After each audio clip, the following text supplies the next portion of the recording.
Lepo pozdravljeni v novi oddaji Prebujeno srce Slovenije. Vas zanima, kdo je Vlasta Nussdorfer? Jo poznate kot dolgoletno državno tožilko, humanitarko, morda kot varuhinjo človekovih pravic, pisateljico ali sedajno svetovalko predsednika republike? Čeprav je želela postati novinarka, je prej kot v 4 letih diplomirala na Pravni fakulteti v Ljubljani in se zapisala v vlogi državne tožilke.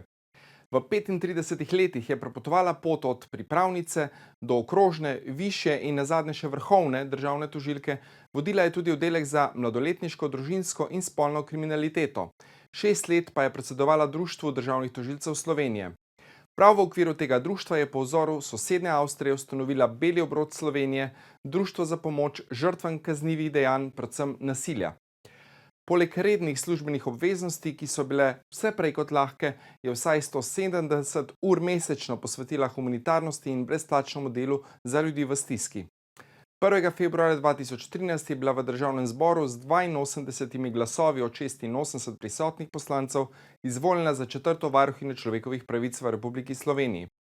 Funkcijo je opravljala do februarja 2019. Maja istega leta pa je postala svetovalka predsednika republike, kjer delo opravlja pro bono, torej povsem brez plačila. Napisala je 11 knjig, zadnja je stara leto dni in je njena avtobiografija. Nekaj vam želim povedati. Kar 13krat se je uvrstila med 10 najvplivnejših pravnikov v državi. Vse, česar se loti, prevevajo njena pozitivna energija, velika delovnost in odgovornost. Njen moto je: vse se zgodi z namenom. Če ne uspe, ti pač ni bilo namenjeno, saj zagotovo prihaja boljša priložnost. Počaščen sem, da se je odzvala mojemu povabilu gospa Vlasta Nussdorfer.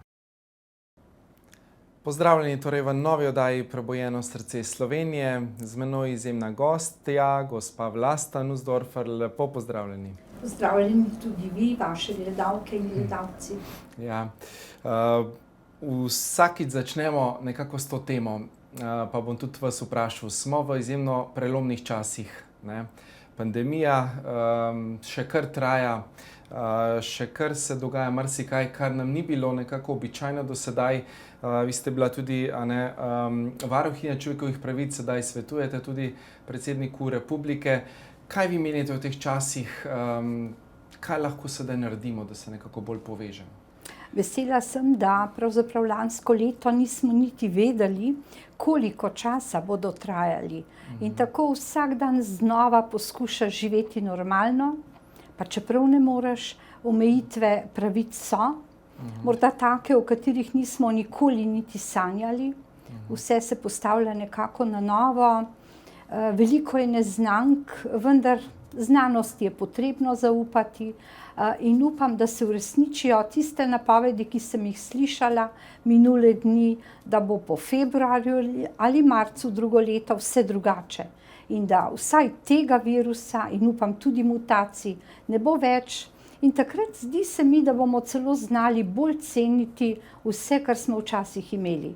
Ko je nekaj čisto samoumevno, niti ne veš, kaj pomeni, če pride omejitev. Tako kot če si zdrav, ne veš, kaj je bolezen, če si zaposlen, ne veš, kaj pomeni biti brezposeln.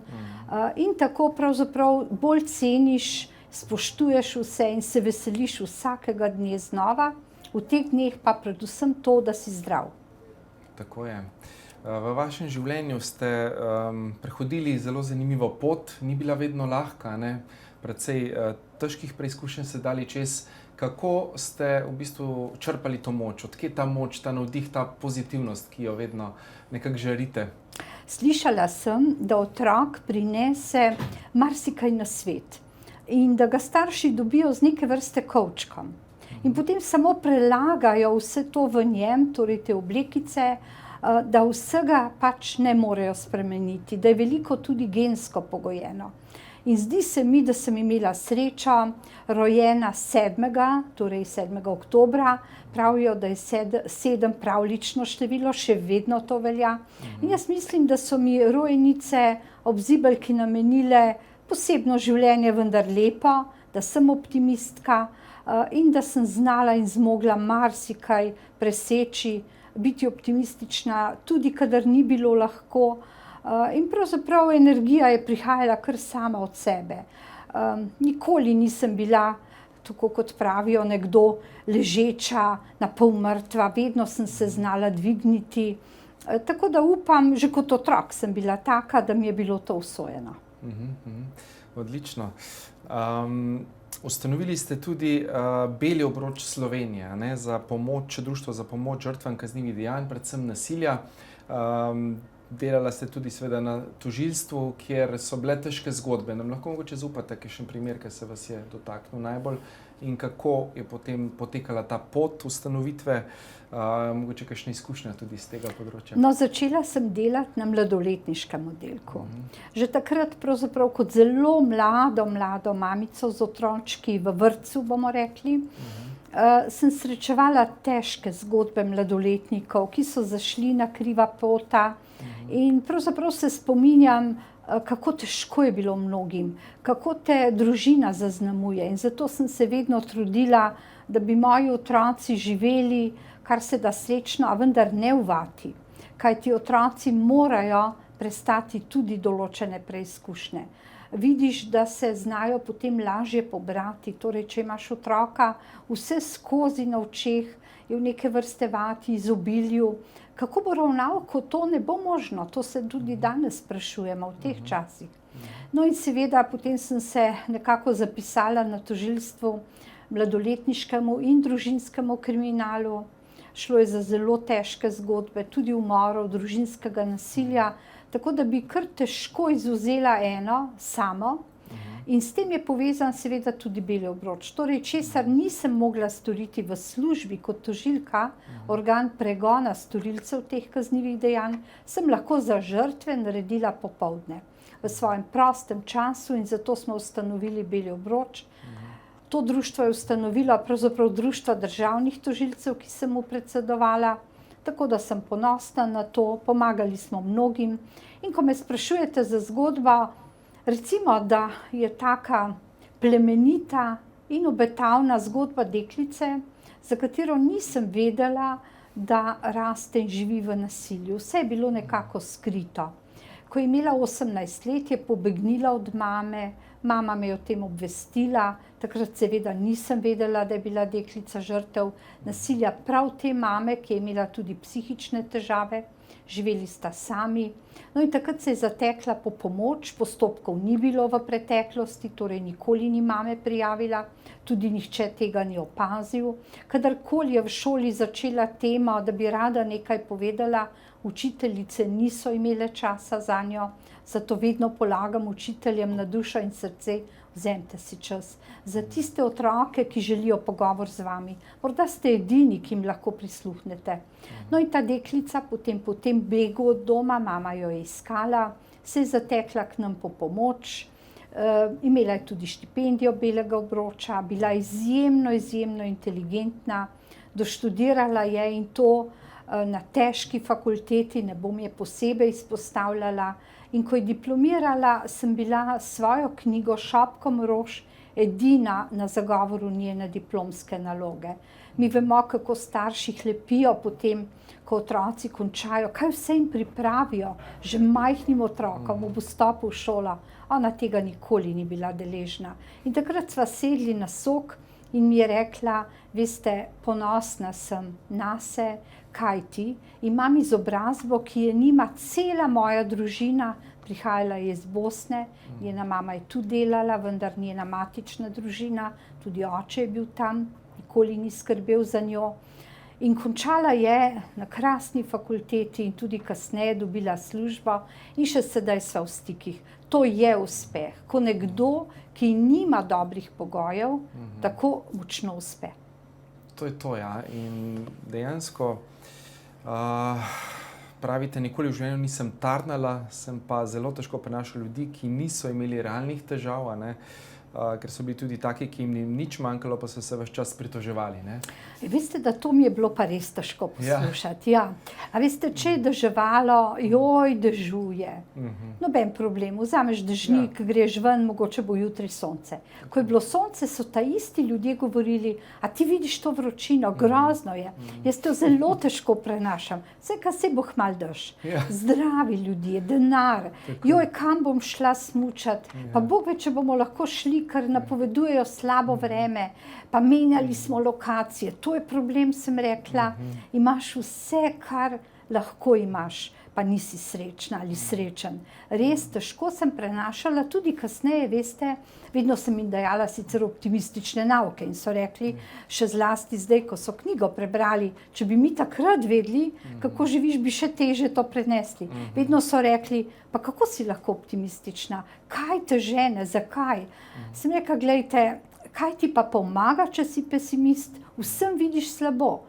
Zjutraj že, ko vstaneš z levo nogo, namesto da bi bil srečen, da živiš, da je vse v redu.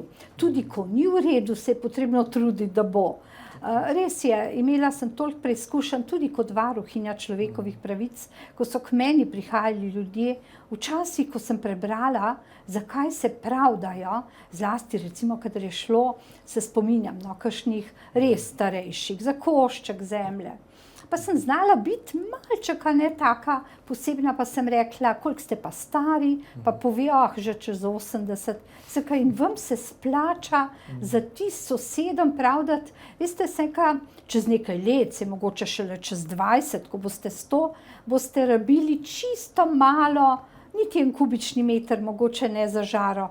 Zdaj danes pa dajete ves denar, pravzaprav odvetnikom, hodite na sodišče že s palčko, a se vam to splača? Potem sem pa vprašala, kaj pa vaši otroci na to pravijo? In veste, večina je rekla, mojim otrokom je vseeno, oni pravijo, da jim je čisto vseeno, bomo imeli tisto zemljo ali ne. Sekaj, no vidite, poslušajte otroke, ne pravdajte se. Če imate samo ta problem, ste pravzaprav škoda, da ste prišli na pogovor, ker imajo kakšni hujše.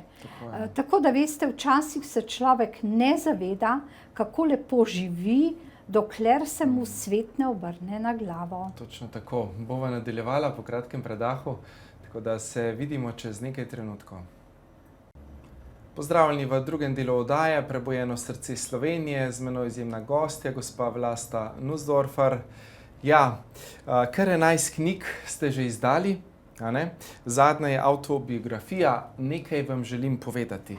Kaj nam želite povedati, gospa Vlasta? Jaz bi svetovala, da se prebere knjigo, kajti v knjigi je veliko zadev, ki jih ljudje o meni ne poznajo. Zato sem to želela povedati. Vsa leta, torej na različnih funkcijah, na tožilstvu, pri varuhu, sedaj pri predsedniku, nisem želela izpostavljati svojega življenja tako od začetka do sedanjih časov, kajti ni se mi zdelo prav, da bi človek sebe postavljal v ospredje. V ospredje mora stopiti delo, ki ga opravljaš. In čeprav so me novinarji kdaj intervjujali, sem seveda to na kratko povedala, tudi pokazala včasih, tudi delček družine v kakšni reviji, tudi spregovorila o kakšnem delu življenja, vendar ne pretirano.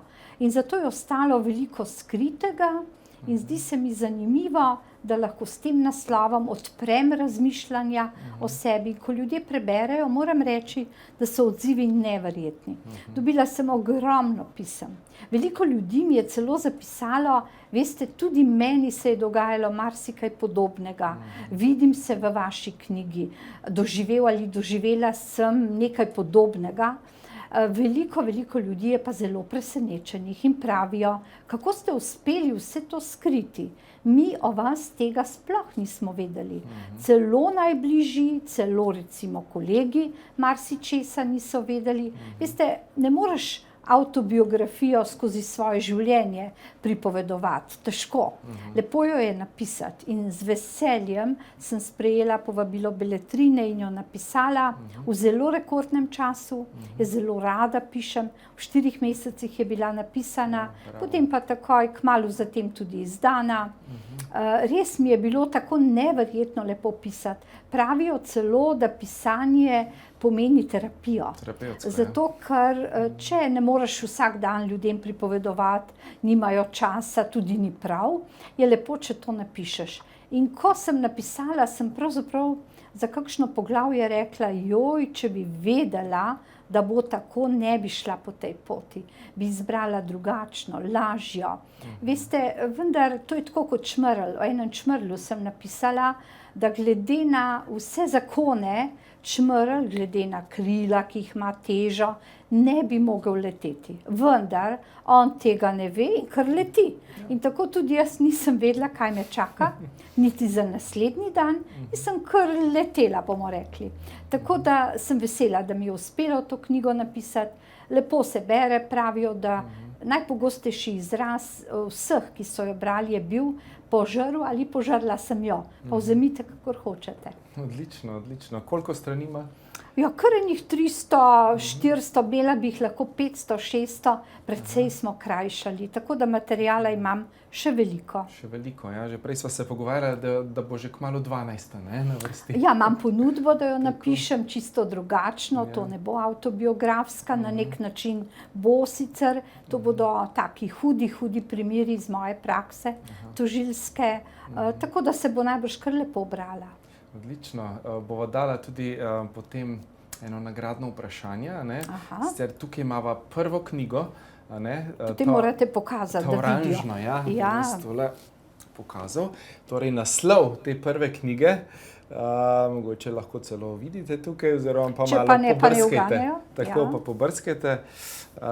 Tako da, kakšna mogoče anekdota oziroma zgodba še iz te knjige, pa mogoče kakšen primer iz zadnje. Aha, no poglejte, kako je nastala ta prva knjiga. Ko smo ustanovili Beli obroč, si poln optimizma in rečeš, to bo društvo, ki bo pomagalo žrtvam. Napisali smo tako kot v Avstriji, Avstrijci so bili naši botri, oni imajo Weissering, mi imamo Beli obroč Slovenije. No in takrat sem rekla, pomagali bomo psihoterapevtsko, finančno in pravno. Pravno je kar šlo, ne? Popoldne sem lahko pisala in svetovala, kako reševati primere. Psihoterapijo smo tudi kdaj nudili brezplačno, pravzaprav na začetku, če smo dobili entuziaste, je kar šlo. Najtežje je bilo izpolniti, kako ljudem finančno pomagati, če nimaš denarja. Malo članov, nizka članarina, nič. In takrat rečem, kot tožilka ne morem prositi za donacije, kaj bi naredila. In nekega dne sem šla na nek dogodek in doktor Vegel Pirčeva, ki je pripravila o onkoloških bolnikih ta dogodek, ne vem zakaj, ampak tistega leta mi je dala, to je bilo leto 2005, julij mesec, mi je dala en velik tak vijoličen, roza blok in svinčnik. In je rekla pred vsemi, gospa Nussdorfer, vi ste enkrat rekli, pa jaz sploh ne vem, kdaj je to bilo, da boste napisali knjigo. Jaz vam dajem ta blok, napišite jo. In veste, da sem kar ubogala in sem tisto poletje napisala prvo knjigo, zdaj ne smem povedati naslova, da bo bolj zanimivo. V njej je 12 zgodb, zelo nesrečnih zgodb, žensk, deklet, mater, žena, o nasilju seveda, in potem komentarji številnih znanih Slovencev, ki sem jih pravzaprav poiskala kar v poročilih, ko so zvečer nastopali, sem jim pisala, samo eden od množice je odklonil, oziroma bolje rečeno je bil prepozen pri pisanju, tako da ni prišel pravočasno in 5. decembra, torej če pomislite, moj dopust je bil najbrž julija, avgust ali pa avgusta, ko so bile sodne počitnice in 5. decembra je knjiga izšla. Izšla je v 5000 izvodih, 2 ponatisa po 1000, mnogim je pomagala, odprla vprašanja in tudi odgovore dala nam, Belemu obroču, pa denar, ki je bil prepotreben za delovanje. In tako smo začeli. Zadnja knjiga je pa polna zgodbic in anekdot. Ni tako duhamorna, sploh ne. Opisuje tudi težke trenutke, vendar boste videli, kdor bo prebral, tudi v težkih se najde kaj lepega, zanimivega. Opisala sem marsikaj iz svojega življenja, tako da se bodo ljudje tudi zelo nasmejali. Odlično, bova podarila prvo knjigo in zadnjo sva se prej zmenila. Super, odlično. Dajva še kakšno zgodbo iz funkcije varuhinje človekovih pravic. Pravice vemo, da se zdaj kar precej kršijo, vsi ti odloki, ki so neustavni, dejansko kaj bi rekli na to? Ja, bila sem v drugačnih časih varuhinja, pa kljub temu smo imeli ogromno ljudi, ki so prihajali k nam. Recimo, da sem zelo veliko potovala po terenu, kar se zdaj ne da, se srečevala z ljudmi, obiskala sem kar 72 občin, se srečala tam z množico ljudi, njihovimi problemi, danes je to oteženo. Veste, dobivala sem pa zelo različne odzive. Doma sem poslušala, kako sem skozi na poti, kako me nikoli ni doma, kar je bilo celo res, ne. V recimo enem zimskem tednu, tega ne bom pozabila, sem imela dogodke po celi Sloveniji. In tako recimo sem začela nek dan zjutraj, je bilo treba v Mursko Soboto potovati, popoldne sem predavala v Portorožu. Naslednji dan sem šla v Koper in potem v Slovenj Gradec. Zdaj to govorim približno, ampak tako je tudi bilo, ne točno za kateri teden, tega je bilo zelo veliko, da si prepotoval praktično celo Slovenijo v enem dnevu. In ko sem v nedeljo, jaz sem velikokrat, praktično vsako nedeljo, šla v službo, kajti edino tedaj je bil mir. Ni bilo telefonov, čeprav en je bil, no, se spomnim enkrat en prav hud na telefonu, ki ni vedel, koga kliče. No in ko sem prišla v službo, sem v miru delala vse nedelje in nek gospod mi je napisal takole: spoštovana gospa varuhinja, za vas bi bilo pa zelo dobro in pametno, da bi kdaj iz vaše tople pisarne pokukali na teren, da bi videli, kako ljudje živijo in delajo. Saj nisem vedela, kaj naj rečem. Cel teden potovanj, mraz, različne okoliščine, kraji. In potem slišiš od nekoga, ki očitno nima pojma, kaj delaš, da bi bilo zelo dobro, da greš pravzaprav malček ven iz tople pisarne. No in potem sem to doma pokazala možu in je rekel: pa daj mi ga kdaj na telefon, najdi mi tega človeka, da mu povem, ne. No in tisto nedeljo, eno nedeljo se spominjam, je noro zvonil telefon v pisarni tajnice. A veste, prav tako, kot da te nekdo išče. Zdaj imel si že mobitel, vsega pa ne bom dvignila, pa je zvonila, pa prekinila, pa spet. Pa vsega nič. To pa očitno nekdo, ne vem zakaj, če me rabi, kliče k tajnici, bom pa dvignila. In dvignem in se je usulo. Jaz imam tega dovolj, jaz to ne morem več prenašati. Jaz sem bila čisto hin, sem rekla, kaj mi je zdaj namenjeno. Sploh nisem uspela povedati, ne vprašati, kdo kliče, ne povedati, kdo sem. Jaz imam tega dovolj, tukaj je pritožba, to morate resno vzeti in to, in potem komaj izdavim, rečem vmes: oprostite, koga ste klicali? Aha, rečen je bilo še, ne bom več plačeval. Si mislila, si nas ne plačuje, dobro, država te, ne, ampak mene osebno liho ne. Ja, jaz pa ne bom več to plačeval in podpiral in to in imam dosti. In potem rečem: joj, gospod, a bi povedali vi, kdo ste, koga ste klicali? In potem reče na drugi strani: čakajte, no, prav, a veste, da mi je vaš glas znan? Sem rekla: ja, pravi, pa niste vi ta Nussdorfer? Seka, ja, a ste presenečeni? Prav, vsi nisem vas klical. Prav, veste, sem klical na TV, ker ni prenosov neke športne tekme. In sem se tako razburil, ker sem mislil, da bom to, ne vem, a je bilo smučanje, kaj je bilo takrat. In on ni imel tega prenosa in se je tako razburil. In seka, no, gospod, potem pa lahko še malo poklepetava in sva, ne. In potem sem ga pomirila in je rekel: ma se zdaj jih pa sploh ne bom več klical. Zdaj sem zadovoljen, prav. A vi ste v službi v nedeljo? Seka, ja, sem in tako. Tako da, glejte, na koncu bi še rekel, sem klical, pa niso dvignili telefona. Tako da neka številka je morala biti podobna, vsaj ena, da se je zmotil, ne, bil je pa tako razburjen. Tako da marsikaj doživiš, ja. Marsikaj, ne, veliko izkušenj in preizkušenj. Izkušenj imam pa res veliko, tudi ko so ljudje, veste, že začeli govoriti. Meni je tako pravo, pa seveda tožilstvo in sodišče kar prav prišlo. Pa so kdaj prinesli goro papirjev, to je bilo najbolj zanimivo. In so razprostrli pred mene in rekli: vidite, to je krivično. Tukaj nisem uspel ali uspela, pa sem rekla: ampak veste, en papir pa tukaj manjka. Ne, gospa, vse sem vam dal. Ne, seka, poglejte, toliko se pa spoznamo, ne, da če je bila ta obtožba, pa potem ta sodba, pa imate kar naenkrat naslednjo, nekaj, nečesa mi niste dali. Potem je bila pa tišina. A ja, nekaj res ne, ampak saj to ni pomembno. Saj, veste, je zelo pomembno, ker zaradi tega sledi to, ne. Tako da, veste, tudi ljudje hočejo kdaj prikrojiti to resnico, hote ali tudi kdaj ne hote, vendar da te zavedajo. In recimo zelo zanimivo je bilo v oddajah v živo. A veste, ko sem recimo šla, jaz sem si kar upala iti na kakšno televizijo v živo. Zvoni telefon, se javijo ljudje, kakšne sem prepoznala po glasu, problem. In a veste, kdaj ni bilo tako, k sreči sem lahko odgovorila, kdaj pa nisem mogla. In potem ostane nek, a veste, pridih, da ljudje rečejo, vidiš, tako slabo delajo.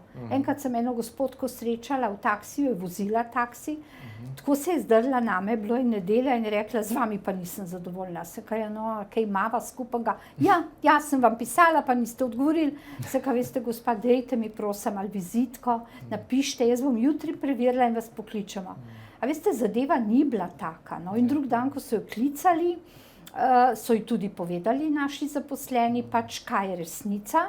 In potem sem imela jaz srečo, ona pa smola, da me je, ker je malo ženski vozijo, spet peljala. In takrat sem rekla, gospa, enkrat sva pa imeli nekaj, a ne? Pa je rekla, pustva to.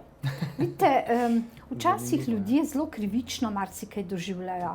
Treba je pogledati obe plati, trezno premisliti, ne moreš kar tja v en dan govoriti, vse je slabo, vse je skorumpirano, noben nič ne dela. Še rekla mi je, a v nedeljo pa v službo hodite, zanimivo je rekla. Odlično, bova nadaljevala po kratkem predahu, tako da se vidimo čez nekaj trenutkov. Pozdravljeni še v zadnjem, tretjem delu oddaje Prebujeno srce Slovenije. Z menoj krasna gostja, gospa Vlasta Nussdorfer. Vlasta, nekaj še o vašem otroštvu. Ni bilo vedno lahko, sva že omenila, ne? Mogoče kakšna anekdota, kakšna preizkušnja, ki vas je zaznamovala, oblikovala, da ste se toliko potem dejansko trudili za ljudi, vlagali energije, srčne, ne? Veliko tudi delate čist pro bono, a ne? Brezplačno. Mogoče kakšna taka izkušnja? Ja, otroštvo je bilo posebno, sicer lepo, jaz ne poznam nasilja, ničesar od tega, kar pravzaprav včasih generira tudi žrtve, tako da sem vesela, da teh lastnih izkušenj nimam. Bilo je pa posebno, ker sem imela na nek način kar dve mami. Imela sem lepo otroštvo, rasla sem v Kopru, kot 2-letna deklica sem prišla iz Bat pri Novi Gorici v Koper. In tam sem marsikatero ušpičila, ampak tako prijazno, veste, nič hudobije, bila sem priden otrok, ubogljiv, ampak spominjam se marsičesa, recimo enega dogodka, ki je mogoče bil poseben. Uspelo mi je iti na koprsko sodišče, kot bi vedela, kje bom kasneje hodila v življenju.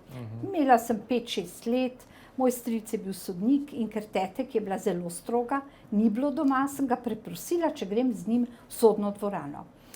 Stric je bil zelo resen, pošten, pravičen, najbrž zaradi njega sem se tudi za pravo odločila.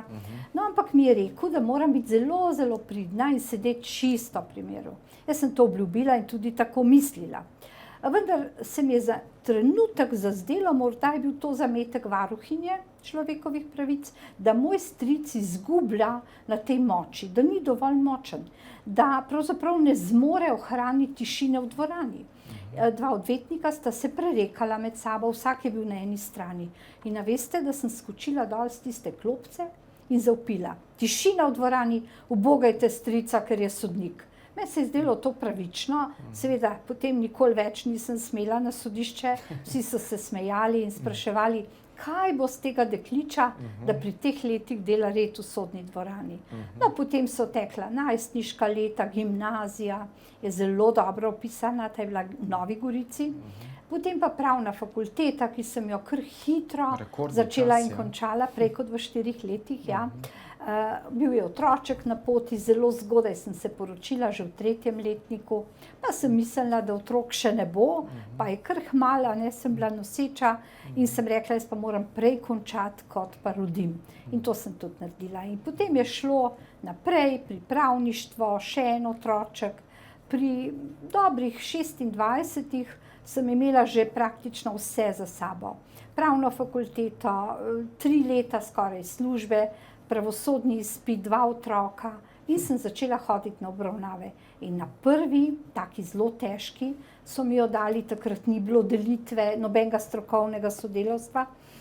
Me je sodnik, to mi je bilo kar malo hudo in to še zdaj se tega spominjam, en zelo tak starejši, se po moje ni bil tako star, kot smo takrat mislili, da je, a ne, ker smo bili še mladi, danes bi se mi zdel v najlepših letih najbrž, je rekel, kaj vi boste zastopali to obtožbo?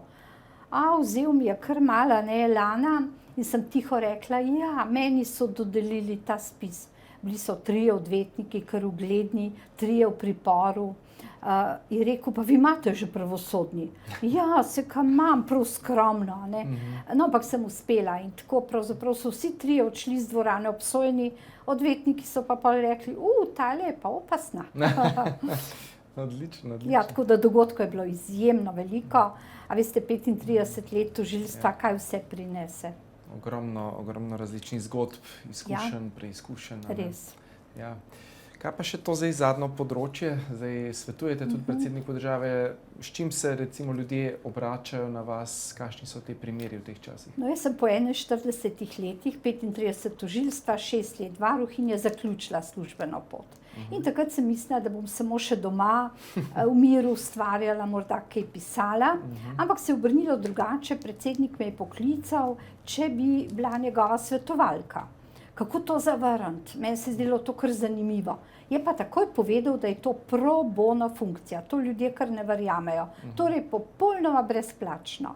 Zato imam malo več svobode, pridem lahko kasneje, grem prej, ni teh nadzora, takega, kot če bi bila v redni službi. Ja, prebiram pisma državljanov, zlasti na teme, ki so ta hip zelo aktualne. Predsednik nima moči, ki mu jo pripisujejo ljudje. Nima ne izvršilne in ne zakonodajne. Torej vse te in tudi ne seveda na področju pravosodstva. Ne sme posegati v postopke. Ljudje pišejo vse mogoče. In enkrat sem eno gospo, ki povabim veliko ljudi, rečem, če želite, pridite na pogovor, pa se pogovorimo. Nazadnje ljudje tudi ne morejo kot odvetnikom, si ne znajo razložiti zadev. Meni je pa to tako blizu, da rada svetujem. No in jim povem in rečem, včasih bil en postopek sodišča. Gospa Sekam, pa kaj pričakujete, ste pisali prav predsedniku? Ja, je rekla, kaj? Se on je ta glava, je rekla, bo pa ja vplival na policijo, jaz nisem kriva, tega postopka ne smete spustiti naprej. Joj, sem ka, gospa, te moči pa nima predsednik. In ravno tako je pri vseh teh ukrepih. Ljudje želijo, da bi prav predsednik posegel v odrejanje ukrepov. Vemo, da je to na izvršilni, predvsem pa na zakonodajni oblasti, da sprejme zakone, da uredi zadeve na tem zakonodajnem področju. Tako da je tudi veliko vroče krvi pisanj, za katere se moraš kdaj oddahniti, ko jih bereš. Potem grem z njim na kakšne dogodke, včasih on ne more, je pokrovitelj številnih dogodkov, obletnic, marsičesa. In takrat z veseljem ga nadomestim, imam govor, nastop, to mi je zelo blizu. Potem seveda so kolegi, na katerih tudi kaj vpraša, želi kakšen nasvet. Seveda je pa to politik, ki ima dolg staž.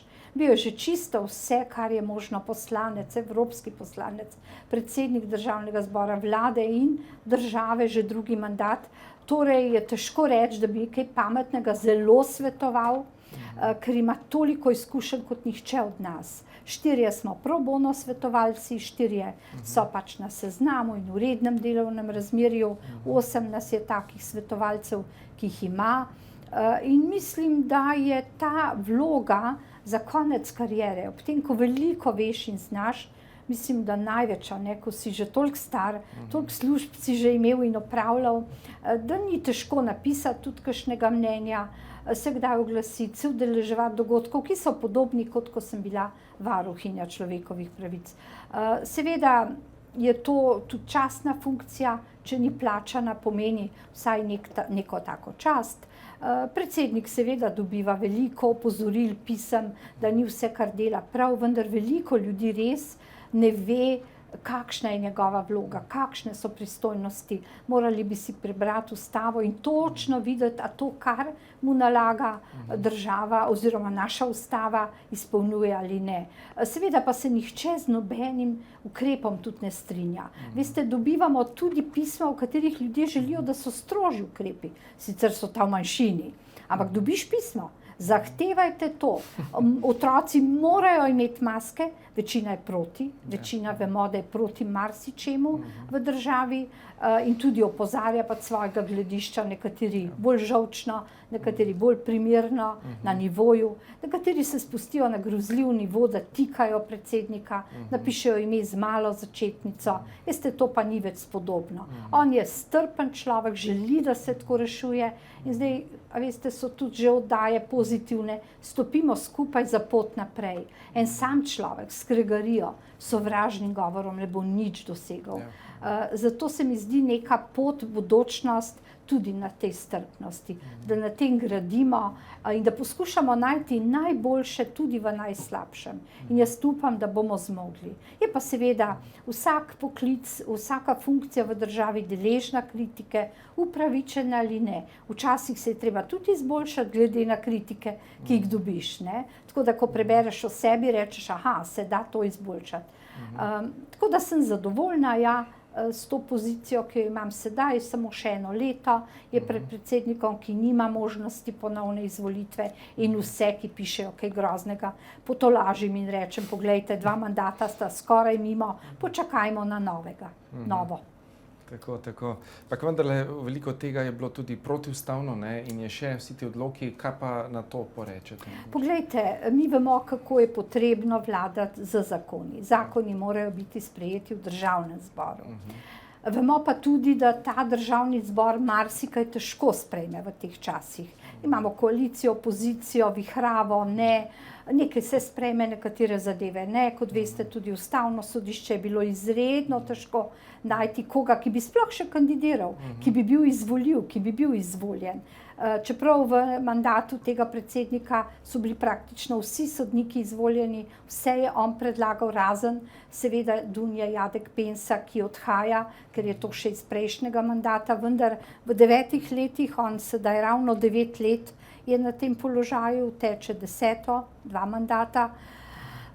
Veste, res bi bilo bolje, ko bi politika vsaj, kar se tiče zakonodaje na tem področju zdravja, zdravstvenih ukrepov uspela doseči, da bi bil sprejet zakon o nalezljivih boleznih, seveda tak, kot je potrebno, ne pretiran, torej tak, da bi omogočal posege, ki bi bili potem seveda ustavni.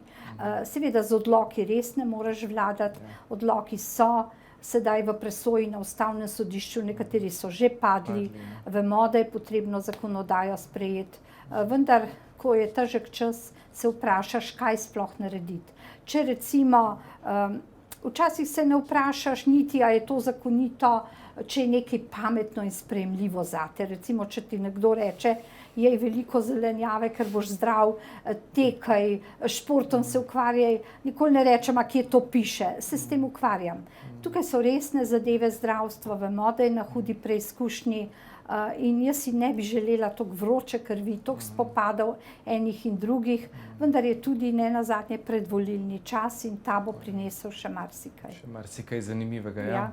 Čas se nam je na žalost iztekel, mogoče samo še ena zaključna misel, beseda, stavek za naše gledalke in gledalce. Preberite knjigo in ugotovili boste, da se da živeti in preživeti tudi težke situacije. Jaz vedno rečem, vsaka stvar je za nekaj dobra in če mi nekaj spodleti, pride boljša priložnost. Računajte na to. Če nekaj pač ne gre, ne z glavo skozi zid, ampak si recite, to je tudi zame dobro, Bog ve, česa me bo naučila, pride nekaj dobrega. In tako želim vsem, da razmišljajo tudi, ko je hudo in težko. Odlično. Hvala vam, gospa Vlasta Nussdorfer, moj poklon, globoko spoštovanje za vse, kar delate, za vse, kar ste in verjamem, da se še kdaj srečava. Hvala lepa tudi vam. Hvala.